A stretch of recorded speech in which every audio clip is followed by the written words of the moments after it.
ये आज की ये जो सभा है और ये हमने बुलाई, इसका मुख्य उद्देश्य ये है कि हमने जो टेक्नोलॉजी से असेसमेंट करने का प्रयास किया है छात्रों के लिए, उसे हम यूनिवर्सिटीज़ को दे सकें और मीडिया से और लोगों से ये कह सकें कि आप जन जन में ये बात बताएं कि अब एक ऐसी टेक्नोलॉजी है जिससे हम ये मालूम कर सकते हैं कि किसी भी छात्र में तनाव की या मानसिक अवस्था बिगड़ने की संभावना है या नहीं, और अगर उसमें ये संभावना है तो उसे क्या करना चाहिए। क्या किसी जैसे आज के टाइम में सारे बच्चे मोस्टली मेंटल हेल्थ के बहुत इश्यूज आ रहे हैं आज की जनरेशन में, तो क्या लगता है कि क्या रीज़न है इसका सबसे ज़्यादा जो उसके बहुत छात्रों में मुख्य रीज़न जो है वो प्रेशर है पढ़ाई का।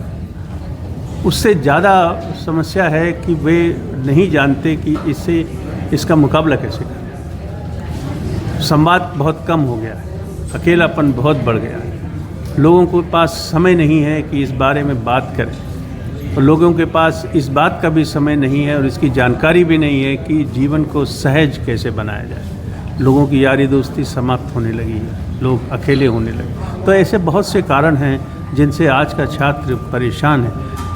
इसलिए हमने इस तरफ प्रयास किया कि हम कोई इंस्ट्रूमेंट बना सकते हैं जिससे जान सकें कि क्या करना है, और हम उन्हें कह सकें कि आपको निश्चित रूप से यही करना चाहिए। The credibility and certainty of taking a decision is more important. आप क्या कहना चाहेंगे? डॉक्टर साहब का जो कार्य है बहुत ही स्वागत योग्य है, और अगर ये ऐप जो है हम यूनिवर्सिटी में इसको अप्लाई करते हैं तो हमारे छात्रों को बहुत लाभ होगा। वर्तमान में हम विक्रांत यूनिवर्सिटी के वाइस चांसलर हैं, और इस ऐप को सबसे पहले हम ही लॉन्च करने जा रहे हैं। पूरे यूनिवर्सिटी में करीब 10,000 बच्चे हैं, और इसके बाद उसके स्टडी करेंगे कि क्या रिजल्ट क्या आ रहा है। तो आगे इस तरह का प्रेस कॉन्फ्रेंस हम लोग करते ही रहेंगे, और बड़ा उत्साह है डॉक्टर साहब के कार्यों को बढ़ाने के लिए हम लोग के अंदर। और देखिए, मैं इतने दूर से चल कर आया डॉक्टर साहब को सपोर्ट करने के लिए। ऐसे बहुत सी यूनिवर्सिटी हैं और ये हमारी आवश्यकता है। आपकी उम्र के बच्चे जो हमारे यहाँ पढ़ते हैं, पीएचडी करते हैं, और आपकी उम्र के बच्चों की संख्या हमारे देश में लगभग 56 करोड़ है। और आपसे बताएं कि जब से हमारी भारतीय ज्ञान परंपरा जो है कम होती गई, और जैसे कम होती गई उसी हिसाब से ये मानसिक रोग और जो है टेंशन ये बढ़ता गया।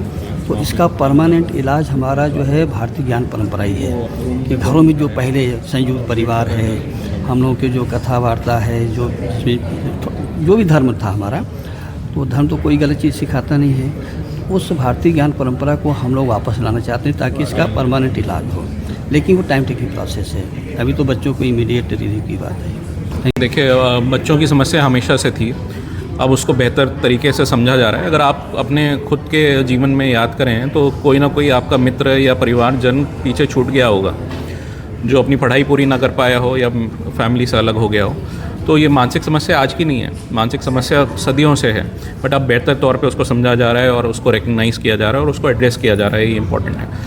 जहाँ तक आज के परिवेश की बात है, एआई और मोबाइल टेक्नोलॉजी और इंटरनेट का ज़माना है, तो देखिए जो समाज है ये बिल्कुल एक ट्रांजिशन के तौर पे अभी चल रहा है, और ये एक फैक्ट है। सोसाइटी बिल्कुल चेंज होगी, हमको अच्छी लगे चाहे ना लगे। जो आज की जनरेशन है वो मोबाइल यूज़ करेगी, एआई यूज़ करेगी। तो हमको ये सिखाना है उस जनरेशन को, या उनकी मदद करनी है कि कैसे उस टेक्नोलॉजी को, एआई को अपने जो सोशल नेटवर्क है उसको हार्म ना होने दें। क्योंकि देखिए, हम सबके पास 500 से 1000 फेसबुक फ्रेंड होंगे या इंस्टाग्राम फॉलोअर होंगे, बट शायद हम समाज में बहुत अकेले पड़ गए हैं, क्योंकि हमारा जो रियल कनेक्शन है लोगों के साथ, हमारे सोशल स्किल्स हैं वो बहुत कमज़ोर हो गए हैं। कैसे अप्रोच करना है, कैसे बात करनी है, कैसे फ्रेंडशिप मेंटेन करनी है, ये सब आजकल के बच्चे और आज की जनरेशन जेन एक्स जो या जेन जी जिनको कहते हैं वो भूलते जा रहे हैं। तो ये समस्या सबसे इम्पॉर्टेंट है कि हमारा जो रियल नेटवर्क है वो टूटता जा रहा है, सोशल नेटवर्क बड़ा होता जा रहा है, वर्चुअल नेटवर्क।